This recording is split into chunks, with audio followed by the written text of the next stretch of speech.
Welcome to livingpianos.com. I'm Robert Estrin. Today we have the man of 1,000 Steinways, the Steinway Hunter, Bob Friedman. And Bob Friedman goes way back and has probably found more Steinways than anybody I know. And there's a lot of parallels in our lives. Bob is a piano technician. Of course, I'm a concert pianist, but we both got into pianos because of various reasons and have been involved with them our whole lives. And we're going to have a nice, lively discussion here. So I want to welcome Bob. This is Bob Friedman, everybody. Hi, Robert. Thank you so much for interviewing me. I appreciate it very much.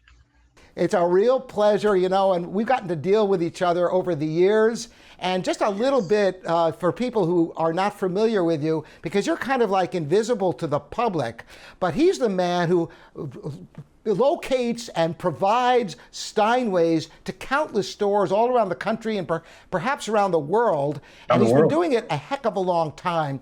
And the parallels in our lives are so interesting because I got into pianos because of my teaching and my performing. And tell us a little bit about how you got into it as a piano technician, I believe. Is that right, Bob?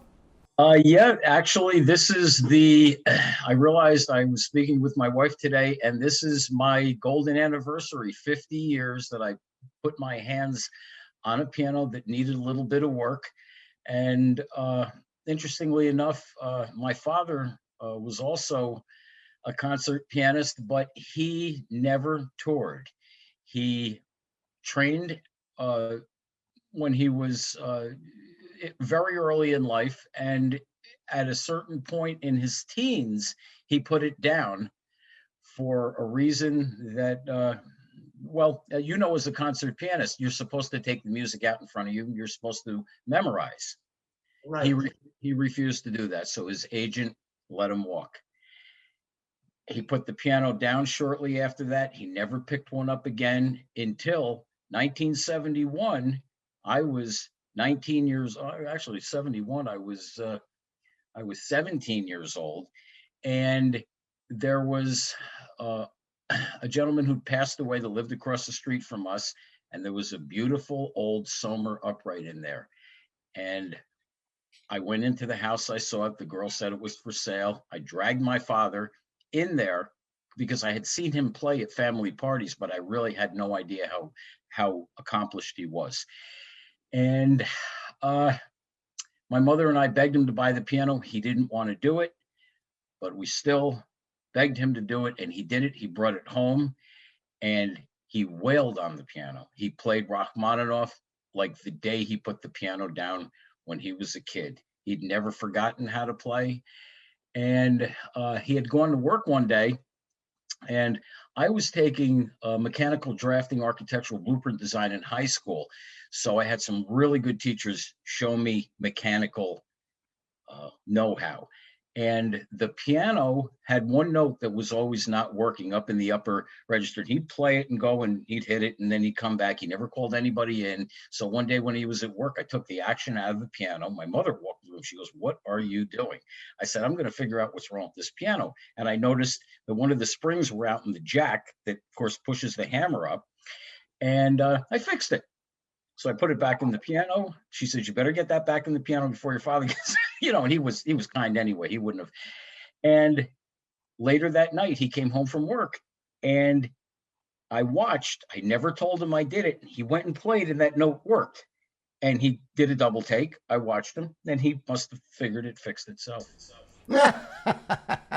That's where it started for me. Wow.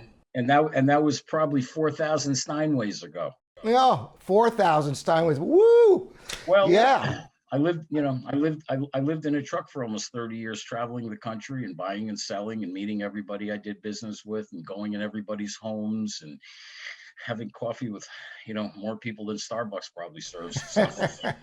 Well, I just read your book and I absolutely was drawn page to page. It really is compelling. It's such a pleasurable read, The Steinway Hunter. I recommend it to people, and it brought back so many memories of my life going back to after I graduated from music conservatory.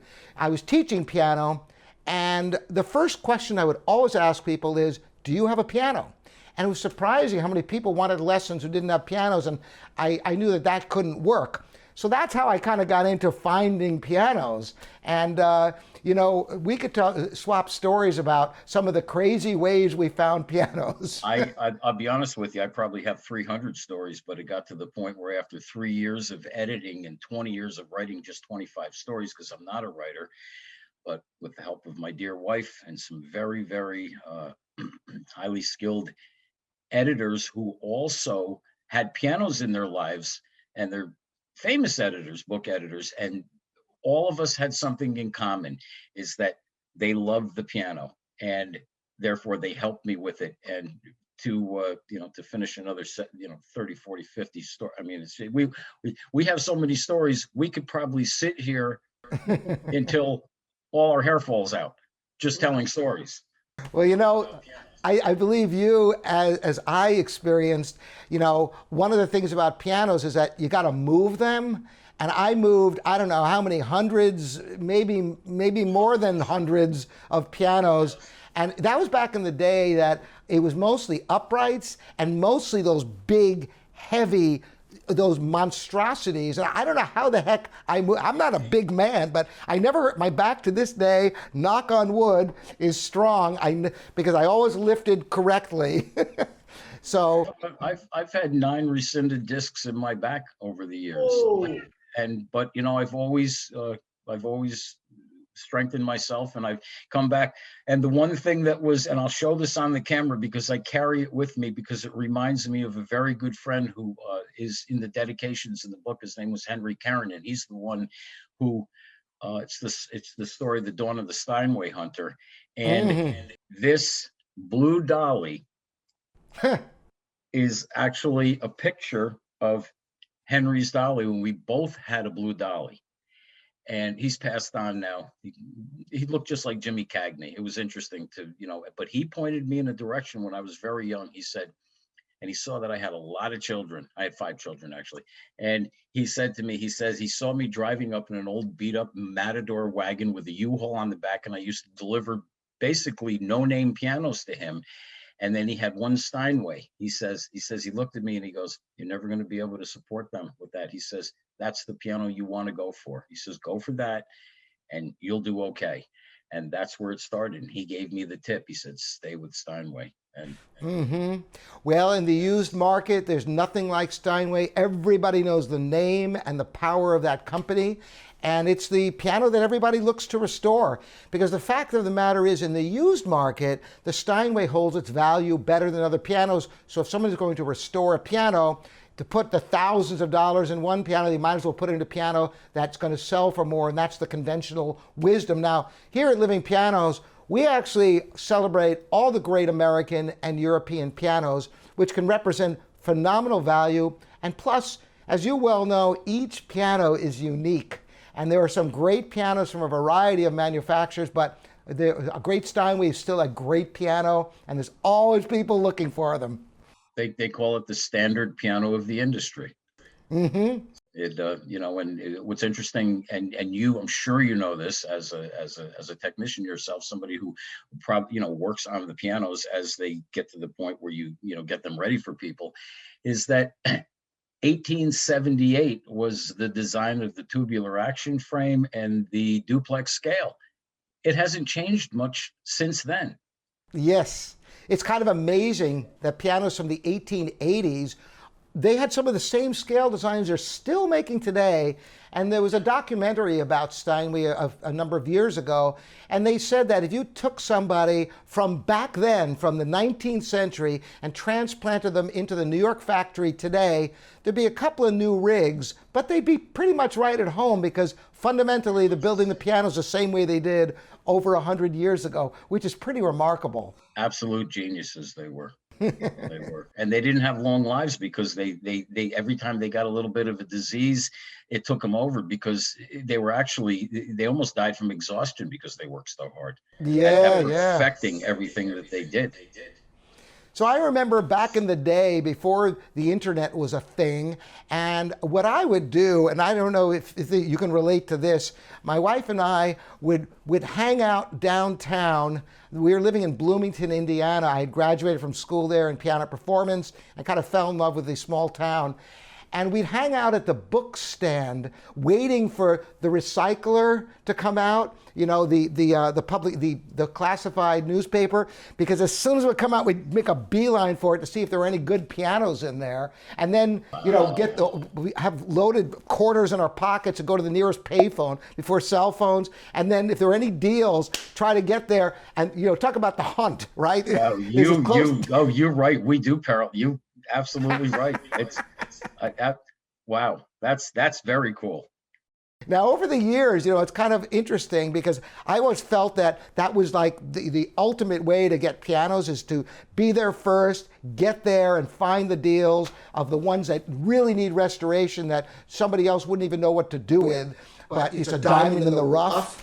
But then later on, I met some people who did things a little differently, more like a patient fisherman casting the net and just waiting, which is another approach instead of the hunter. But since you wrote the book, the Steinway Hunter, obviously you've been aggressive in finding these instruments in all sorts of ways, and wondering how technology has changed your whole way of working.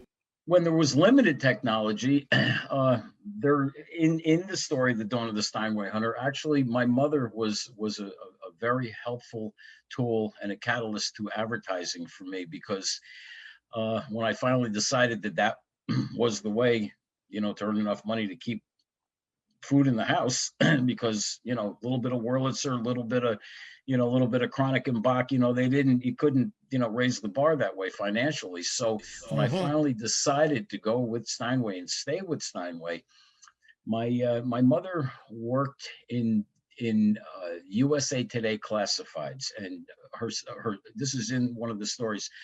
Herself and two other women actually designed the USA Today classified network in a Gannett newspaper. They picked 3 people that they thought could put this format together. And then she explained to me that if I knew of newspaper networks, and there were many newspaper networks in this country, and she said, go to the library and go in the Gale Book of Publications, and you'll find every printed newspaper in the country. And what you can do is you can either call them up on the phone or go through a tele-network and just give them your ad, which was Steinway grand piano wanted, any age, any condition. We'll pay cash and pick up, which means I had to live in a truck for 3 decades. And so I pushed 10 different buttons that were in this book, and it was phone. Well, there's no pushing buttons. It wasn't a computer. You have to get on the phone. You have to call somebody in the department, whether it was Knight Ridder or Gannett, or whatever. There was 100 networks out there, but they covered each state or would go state to state. And there was about 25 networks out there, and I had to call them on the phone and ask them to run the ad. And they wouldn't take credit cards in those days. You had to send them a check. So once your check got there, they printed it. Everything was done by hand.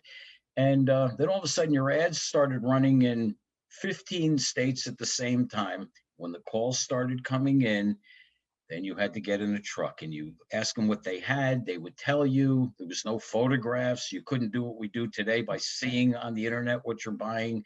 And you literally had to live in a truck, and you had to live at truck stops because there was no cell phones and there was no GPS. So the road maps were it for me. I mean, that was, I had piles of maps, and then you went into, people's houses, and you became friendly, and they let you in the house at that time. Right. And you made the deal, and you carried the piano out. And if you weren't traveling with a shotgun person or somebody, you'd have to go to the local gin mill, hire some people to help you move the piano, put in the truck, and by the time you were done, whatever part of the country you were, your truck was filled, and you came back to New York City, which is where I sold most of them in those days. And everybody crowded around, and they did their picks. Now, of course, I'm sure there's a lot of people out there who are watching this wondering, how can they find a Steinway? And here's a question I have for you. Of all the Steinways that you say, 4,000 Steinways, how many, out of 100, are actually, fairly good to go without doing, substantial work? Very few. Very, very few. You can have a piano that's 10 years old that a cat lived in. You can have a piano that's 5 years old that the dog got jealous of the person playing it and chewed the legs. Hmm. And a story actually I was telling somebody the other day, which was interesting, is in the dead of heat in the summertime when I would go maybe as far as Chicago or Indiana or down to Texas and then come back to New York, you're loading the pianos side by side in the truck, and you have a 24-foot truck, and you probably get, I think, 12 to 16 pianos in there. And when you would get back, there was something very interesting that happened. When you're in the house, everybody's house has a certain scent in there, whether it's what they've cooked their whole lives or what the animal smells like, whatever it is, everything that your house collects, your piano collects, because of the felt in the piano. It picks up the smell, fish, you name it, it picks up, So you have to deodorize the piano when you get it back. And when it gets in the felt, then it's 100 or an 80 or 100-year-old piano. You're not getting it out.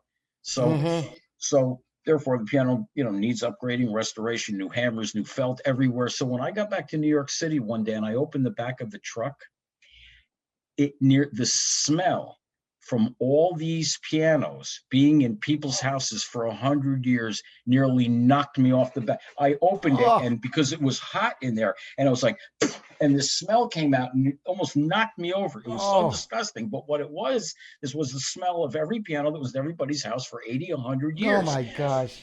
And I equated that smell to the smell of success. Well, that's right. If you're willing to put that work into them, And the funny thing is, we get web forums literally every day of people who have pianos for sale. And almost everybody says, oh, the piano's perfect. It's great. And people don't know how much maintenance a piano needs in order to be good. To give you one extreme example that is really a funny story, there was a piano, this is back in Indiana years ago, and somebody said, oh yeah, I got this great piano. So we go out, and it's way out in the country, and we get there, and we're walking through a field, and we get to, believe it or not, a greenhouse. And in the back of the greenhouse, and by the way, it's just a dirt, floor. And we get to the end of it, and sunk maybe a foot into the mud is this big old upright. And you could see that the wood was destroyed. It was just, and this is a greenhouse. It's humid, of course. And I said apologetically, well, I'm really sorry, but I'm not going to be able to do anything. He goes, why not? I said, well, there's obviously some water damage. He says, water damage? That was from the fire. It's like, no, that's the fire. Oh my gosh. As if there's something you could do with this old upright sinking in the mud, been in a fire and got, oh my gosh.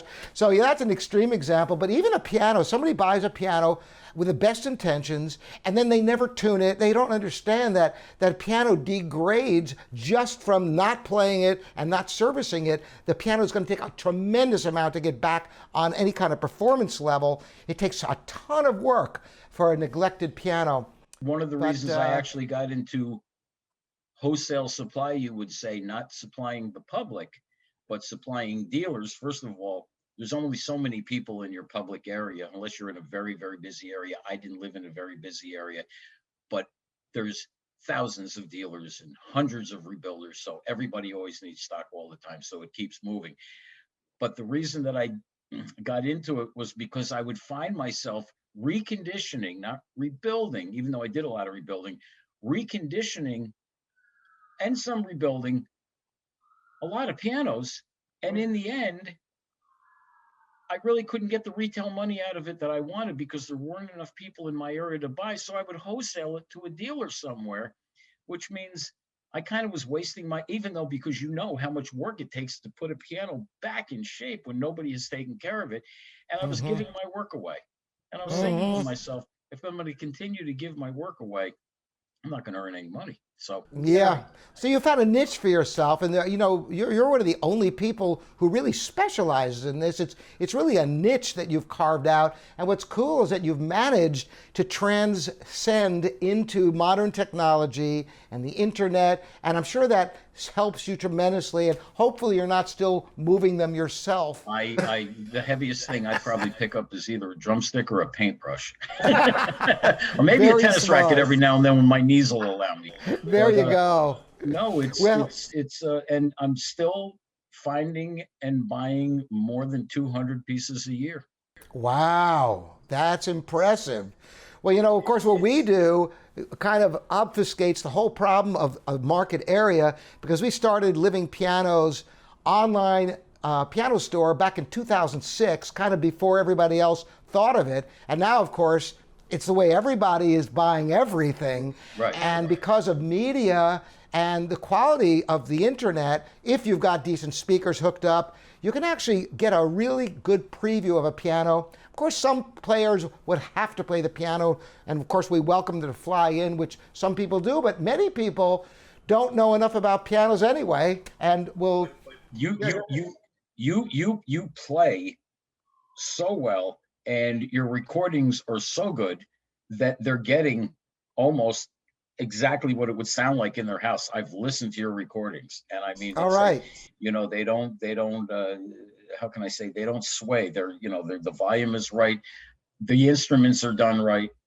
So it's Well, you know, I was very lucky to not only grow up in a musical household. My father, Morton Estrin, was a concert pianist, but he also had professional recording equipment in his studio in our home. And I always got his hand-me-down tape recorders. And I also attended his recording sessions. So I've always had a passion for music technology. So it kind of goes hand in hand. And I also love photography. So it kind of takes all my skill sets and kind of wraps them all up.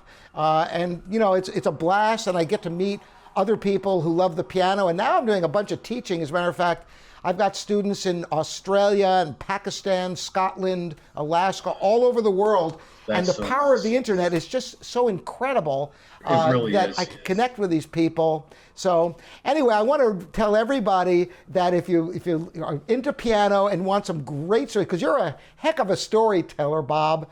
Well, Steinway Hunter. the odds were with me. If I was on the road and I packed a couple thousand pianos, I probably have a couple hundred good stories. There you go. It seems like a lot of this stuff that happened when in the 80s, I started collecting funny circumstances, and I was thinking to myself, if I continue to do this, I might get enough stories to put a book together. And somehow you did. I mean, it's a great read. And the Steinway Hunter, I think, is available at Amazon. Also, can you get it at bookstores as well? You can get it at Barnes and Noble. You can get it at Walmart. It's man. But Amazon is the quick one. Yeah. Well, I'll put some links below so that people can check it out. I mean, if you love the piano, you're going to love this book. I can tell everybody out there. So I want to thank you for the service you do for the whole industry, as well as, you know, in a secondary way to the consumers, because who knows how many of these pianos would end up in the landfill if you didn't rescue them and find people to restore them. That was one of the things, you just gave me chills, because that's one of the things that actually got me right in the truck also, because when the phone calls started coming in, when I was running nationwide advertising, it was like, I would say, well, you sure you don't want to keep it in the family? Say, no, we're downsizing, and if we don't donate it, we're probably just going to, have somebody come and take it to landfill. I said, don't do that. It was like, so you really feel like, you're not just bringing music to people, but you're keeping, especially Steinways, that are really made to last. I don't joke around. I say it's a 300-year piano.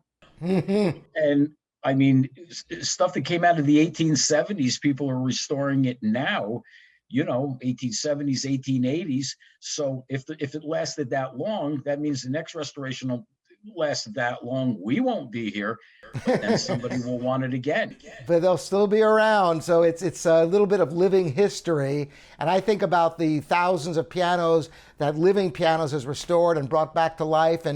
And people will pass those down to future generations because, they for the most part, with a few exceptions, 99% of pianos aren't made that way anymore. You know, it's a lost art, that handwork and the quality of the woods and all that.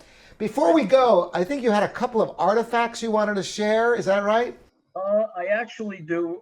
There's a couple stories in the book. Actually, there's a story in the book. It's called 62554. And this is the piano right here. And it was in my home for a short time, and I ended up selling it. And it's actually, the numbers are my birth date backwards. And what was interesting but sad was that my mother had just passed away, and I'd had a trip planned.